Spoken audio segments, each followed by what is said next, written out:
So this session is going to be all about forward folds. Forward folds are fantastic in that they're releasing the whole back line of the body.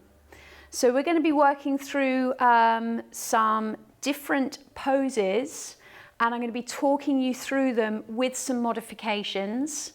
So when we look at the back line of the body, we're looking at releasing the plantar fascia, the gastrocnemius, soleus, hamstrings, the hip rotators, and the erector spinae. So we're going to start off in a very simple supine position and sequence. So we're going to start on our backs.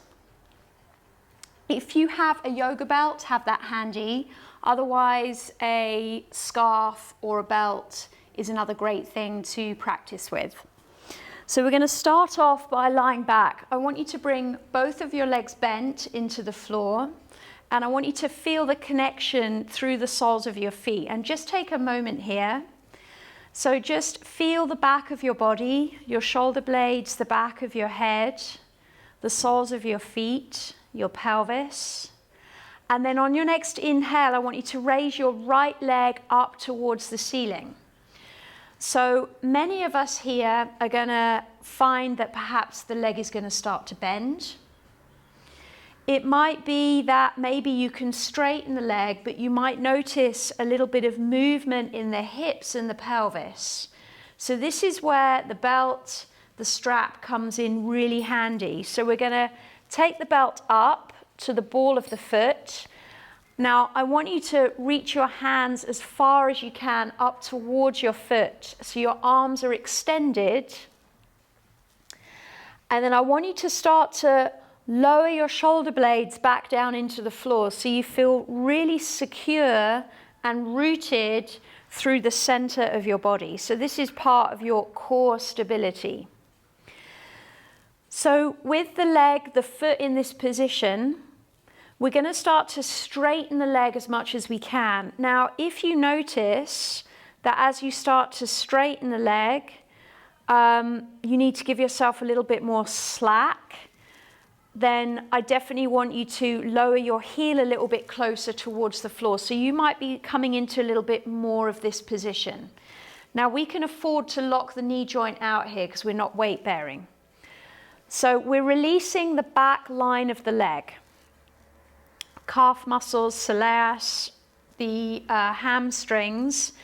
And I just want you to focus on your breathing here. So I was talking about the importance of the breath work in the core stability episode. So I just want you to breathe in through the nose and out through the nose. You're gently flexing your toe tips towards your shin, and you're pressing your heel up towards the ceiling. So as we sink into the breath, you're just releasing as much as you can. You're keeping your shoulder blades rolling back and down into the floor.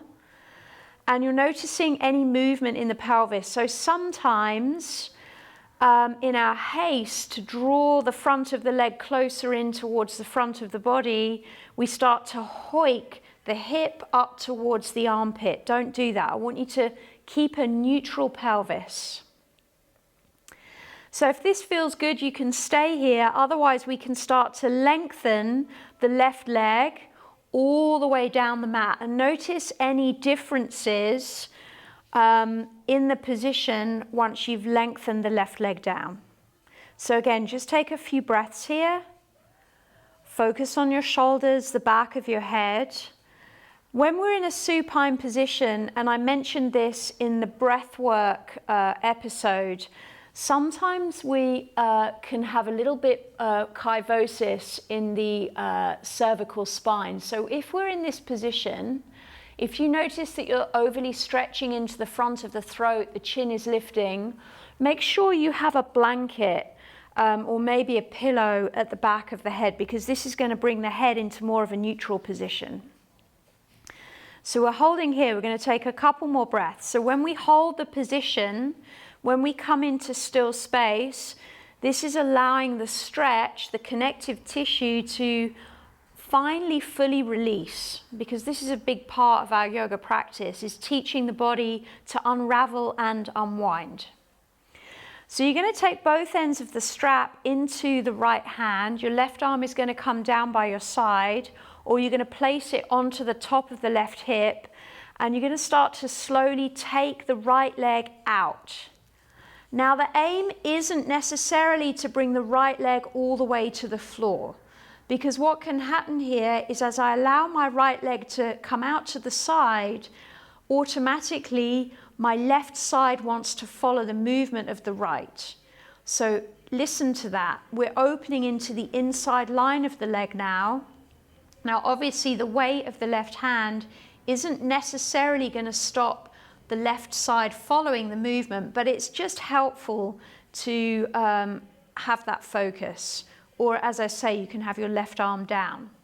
Now you're breathing here, again notice, and as we come into this position, some of you might be aware of how the center of your body, your core stable, is automatically engaging to help to hold the leg in place. Now you can't see on this side, but you'll see it when I do it on the left side. I'm bending my right arm and I'm allowing the elbow and the upper arm to just rest into the floor. So this is just creating a little bit more stability. We're going to take a couple more breaths here. Now the left leg that's extended, I want you to keep your toe tips flexed. So both legs feel fairly active here. You're going to take one more breath. And then on your next inhale, you're going to bring the leg all the way up. We're going to swap the straps into the opposite hand, and we're going to come into a floor twist. So your right arm is going to come out to the side, and then really slowly take your time. You're going to bring your right leg all the way over. Listen to your lower back. And again, we want to try and keep the right leg active. Some of us will probably find that the right shoulder is starting to lift away from the floor. So ideally, you want to keep your right shoulder planted down, and that will depend on then where the leg is going to come. So breathe. Twists are great for the lower back, great for the sciatic nerve, and a great limber and warm up for our forward fold sequence. On your next inhale, you're going to come all the way up, and we're just going to change sides. So you're going to bring your left foot up, bent right leg into the floor, reaching up as far as you can towards the foot, and breathe, hold. Notice where you're feeling the resistance. Is it in the belly of the hamstring? Is it in the calf muscle? Your quad should feel fairly active up above your knee. Slowly we're going to start to extend the right leg all the way down. And again, notice any shifts, any changes in the center of your body, maybe in your left hip, maybe in the pelvis. Keeping both of your shoulder blades rolling back and down into the floor. Let's take a couple more breaths. And then you're going to take both ends of the strap into the left hand, and we're slowly going to start to take the right leg the left leg all the way out to the side. You want to keep the right sit bone, your right side, your right hip anchored into the floor. Breathe and notice. Keep both feet flexed. Nice big deep inhale. And a nice long slow exhale. On your next in-breath, you're going to slowly bring the leg all the way up. We're going to swap the straps into the opposite hand. Your left arm comes out to the side, and then slowly you're going to come into your twist. Again, listen to your body, listen to where you're feeling it. There's a slight engagement here. This is helping to stabilize the twist. So there's a slight drawing in and up of your navel towards your spine. Breathe. And then on your next inhale, again, we're going to bring the leg all the way up. Loose the strap. You're just going to hug your legs in and just rock from side to side.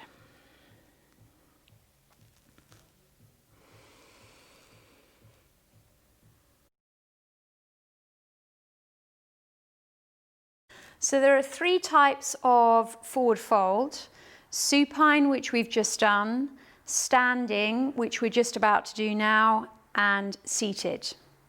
So a really great limber for forward fold, along with the supine work that we've just done, is some spine mobility.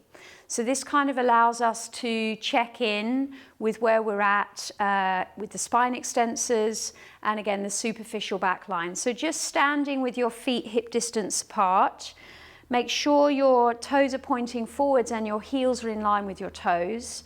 And we're just going to rest arms down by our sides. And sometimes it's quite nice to just roll the shoulders back and down. So we're just checking in with where we're at with the shoulder girdle. So on your next exhale, you're going to start to drop your chin towards your chest.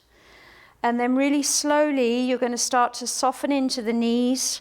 And we're going to start to curl all the way down. So you're just breathing fully and deeply in and out through your nose. You're taking your time. Now, as we curl forwards, again, we're slightly drawing the belly in and up. It feels a little bit like you want to lower your bottom ribs all the way onto the tops of your thighs. And once you're down there, just take a moment, maybe gliding your chin from shoulder to shoulder. And on your next inhale, you're going to start your slow curl all the way back up again. So again, breathing in and out through your nose. And we're going to do that a few times. As you come up to stand, it's only as your chest and your gaze unfurl that you start to straighten the legs off. Again, on your exhale, you start your slow curl down. Take your time, notice, be aware of the movement. Be aware of the connection through the soles of your feet into the floor. You're softening into the knees. So this is really passive work. There's very little effort involved. Take a breath or two once you're down there. And again, your inhale starts your slow curl up. Now, if you're noticing that your fingertips are brushing down the front of your legs, you're not releasing enough into your shoulders, so be aware of that. So if that's you, just shake the arms, and on our final descent, again, just releasing as much as you can. So your hands and your arms are way away from your legs. One more curl down.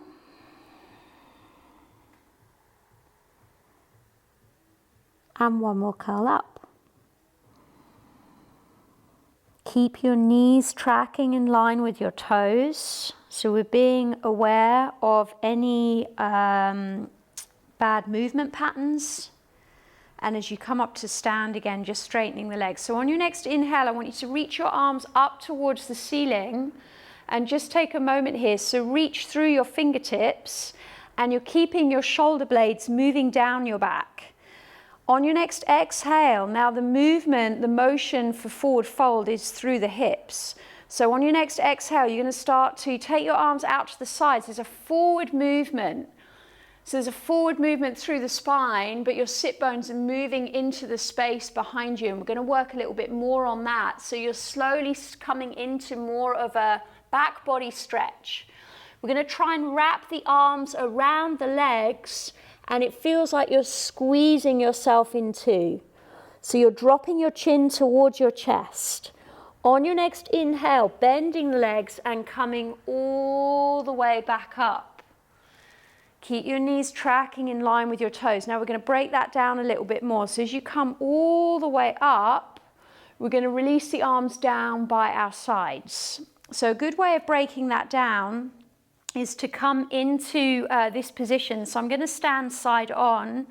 You're going to bring your hands onto your shins. So many of us, when we first start forward fold practice, find that we're overly curving through the mid upper back.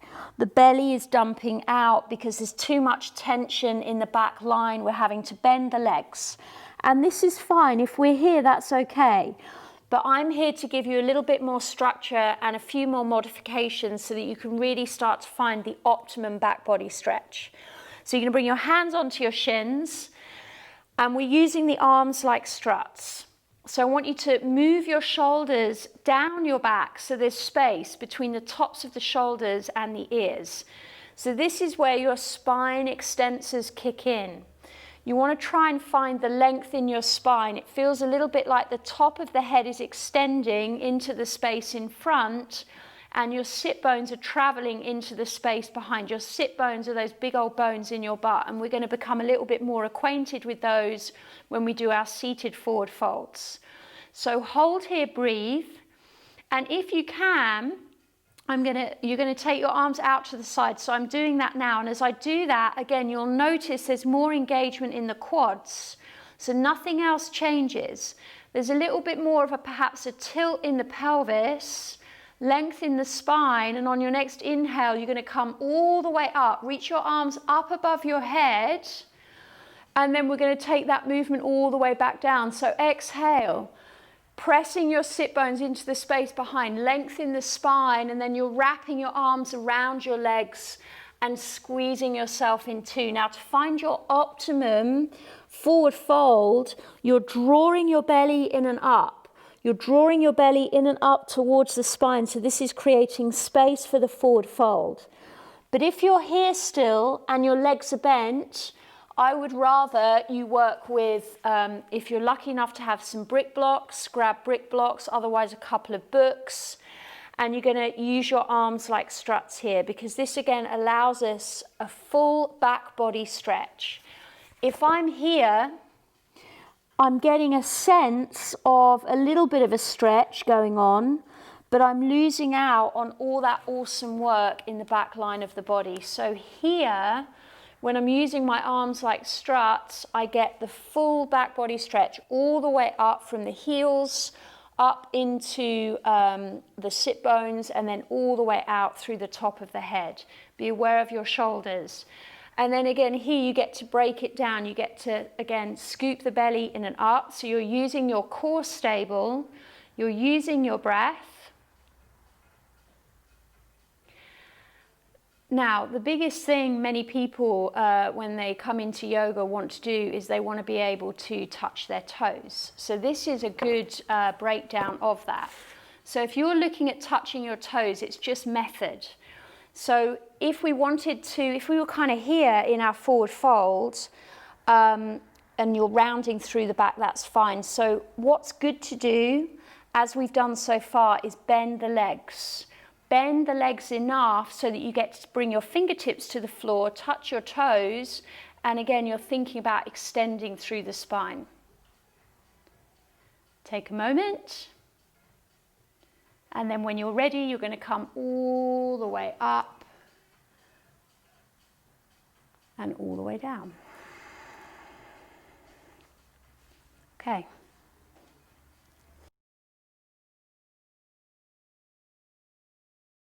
So we've done our neutral standing forward fold with the feet underneath the hips. So now we're going to do wide leg forward fold. So you want to bring your feet wider than your hips. I want you to play around with the rotation through the feet. So we can slightly pigeon toe the feet, and we're kicking the heels out to the side. So this is going to give us a slightly different stretch. And we're going to play around with this once we're in the wide leg forward fold. So I want you to experience the different positions. So we're going to place the hands onto the hips, and this again helps us to find that forward motion through the top of the head, but the motion occurs through the hip joints. So we're going to start to, when you're ready on your inhale, lift the chest. So you're lifting the chest, and on your exhale, you're going to again start to sink forwards. So the sit bones move back, just the same as we were doing earlier in the more bog standard forward fold. And probably most of us are going to be around here, maybe bringing the fingertips to the floor. If you need to bend the legs, then you can do that, soften into the knees, that's fine. So just notice, again, maybe you've got your blocks or your books handy. Now the good thing, same as with the other forward fold, is when I'm using my blocks, I get to straighten my legs off I'm using my arms like struts, and I'm getting the full extent of the position if I find that I'm overly rounding in the upper back and in the shoulders, which is most people, that's normal. If you're a little bit more flexible, then you don't need the blocks. You know, you can come down and you can walk your hands to the floor, and then you can slowly start to walk your hands through your legs. But this is for those of us that are a little bit more mobile. Now, if we're in a little bit more of a deeper forward fold, again, the risk here is that as we walk the hands through, again, we start to round and we start to crunch the tops of the shoulders up around the ears. So sometimes it's helpful to come back into the movement of the breath. We inhale here, we find the length through the spine, and then the exhale again just folds us forwards a little bit deeper. Now it's really tempting when we're in this wide leg position to start to shuffle the feet a little bit wider, because guess what? And I've seen all the cheats in the world. When I do this and I walk my feet wider, guess what? It feels like I'm closer to the floor. And then I can just hang out here and basically nothing's going on. I'm losing the stretch in the back of the legs. I'm overly hanging out in my knees. So don't do that. You know, keep structure in the body. It's tempting, I know, but you don't have to have such a wide stance. Now going back to the position of the feet. So we've slightly pigeon-toed the feet. We're drawing the toe tips in and your heels are slightly kicking out. Now start to parallel the feet and just set into your optimum position. Could be with the blocks, could be with the fingers, or you could be a little bit deeper in the position. And notice the difference. I'm not going to tell you what the difference is, because sometimes it's just nice to feel it for yourself. You're going to hold for a few more breaths. And then when you're ready on your inhale, we're going to come all the way up. Now we're just going to take a little bit of movement here. So we're going to turn the toes out and either keeping your fingers into the floor. Actually, everybody keep fingers into the floor for now. You're just going to start to lunge from side to side. So I love to do this if I've been playing around in wide leg forward folds, because it just eases into the hips. And if you're a little bit more mobile, you could start to lift your hands away from the floor, so you're using your core stability to move and ease from side to side. So that's just another nice limber when you're working in this position. And when you're done, you're going to bring your fingers back down to the floor. Place your hands onto the hips. If your legs are bent, then that's fine. Everybody's going to bend their legs slightly now, and on your inhale, you're going to come all the way back up to stand.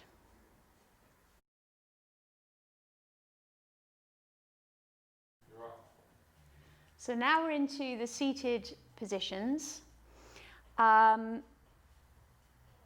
This is what I would call a real sort of bog standard yoga pose.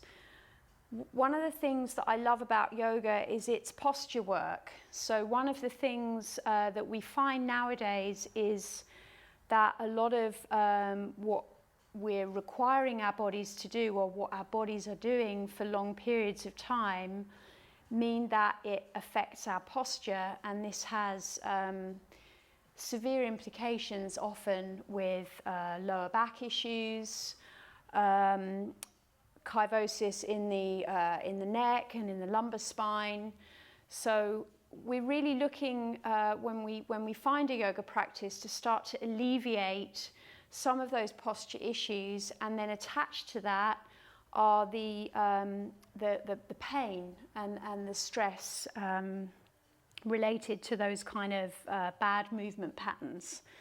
So seated forward fold is a great one to come into. So we have the legs extended out in front, and the sit bones, which if you don't know, you can feel them now, just placing your hands underneath your butt, and you can feel those big old bones in your butt. And the reason why I like people to kind of get friendly with their sit bones is because I use them quite a lot, I talk about them quite a lot, And especially in seated forward fold, I call them your anchor points. Now, if we have anything going on with the pelvis and we're tight in the back line of the body, when we come into this position, often we'll be here. And that's most of us. So if that is you, don't worry, you're in the right place, doing the right thing. So we'll notice that we have slight curve in the lower back. The pelvis is tilting towards the face. And then my shoulders are naturally rolling in. So what's really helpful when we're coming into these positions is either we can have, if you're lucky enough to have a shallow block, or use a cushion. Now, if I'm using a block or a cushion, I'm going to sit on top of it, and then I'm going to just slowly hinge right to the edge. So rather than just plonking onto the top of the block in the middle or onto a cushion, which doesn't really do anything, when I'm shuffling to the edge, it's using it like a wedge. And this allows me perhaps to feel a little bit more contact through the backs of the legs. Again, it's coming into the space in the back of the upper body, so the spine extensors are kicking in here.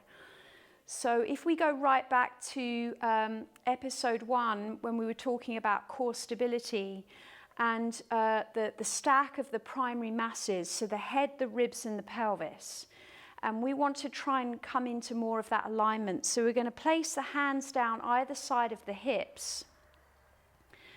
And it's interesting because when we come into this position, and it's a fairly basic yoga pose, many of us might find that because the legs are extending and we're holding the position, the legs might start to shake and we start to feel really hot.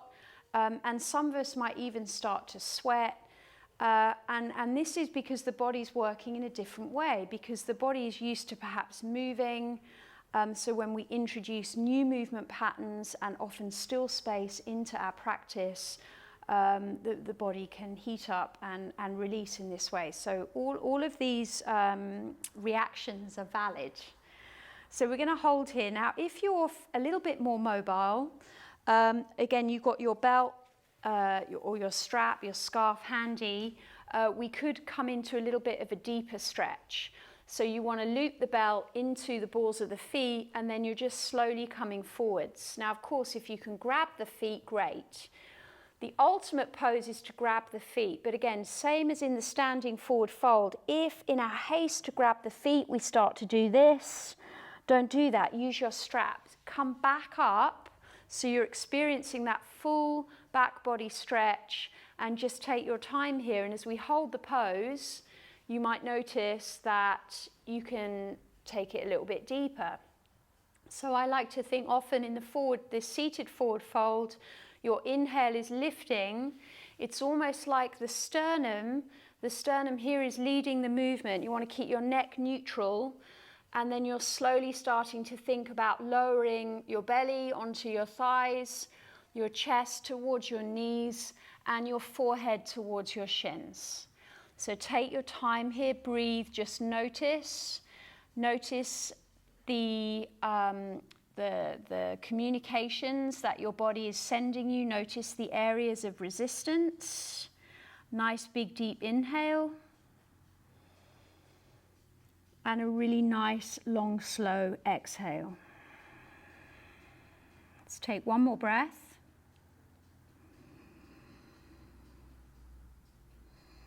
And then on your next in-breath, you're going to slowly come all the way up. Now I'm going to lead us straight into wide leg forward fold. So we're going to take the legs a little bit wider. I'm going to, take the block out from underneath, but the same as with legs together. If you need the block, keep it there. So we're going to take the legs a little bit wider. And this is great because, again, same as we did in the supine position, in the wide leg forward fold, we're now seated. So a nice way to ease into this is using your fingertips behind you. And again, you can use your arms like struts. So in this wide leg forward fold, it's almost like you're coming forwards of your sit bones. Perhaps. It depends how much mobility you have in the body. You want to keep your toe tips flexing towards your calves. And just take time here towards your shins. Your toe tips flexing towards your shins. So you're edging forwards. Now your hands could come here, they could stay behind you, but I definitely want you to keep your spine lifting, your chest lifting, your spine extending. So we're taking our time, we're holding space, the backs of your legs are pressing into the floor, your quads are lifting up above your knees. And notice again, if you start to push it too soon, too quick, again, you'll start to round through the spine and then you're losing all of that awesome back body stretch. So keep everything connected into the floor, keep the spine extended. Again, you can use your strap into the balls of the feet. Now, as you start to come forwards a little bit more, you might notice that your big toes start to move in towards your mat. Don't allow that to happen. You want to keep your big toes, your big toe tips, lifting up towards the ceiling. Take your time, keep breathing. So if you lose your breath, you know that you've come too far. So remembering that the breath sets the pace and it allows us to enter into a deeper space. You're going to take one more breath wherever you're at, and then on your next inhale, you're going to come all the way up. Hug the legs in slowly and take cosmic eggs, so you're rounding through the spine, and just take a moment. Well done, guys.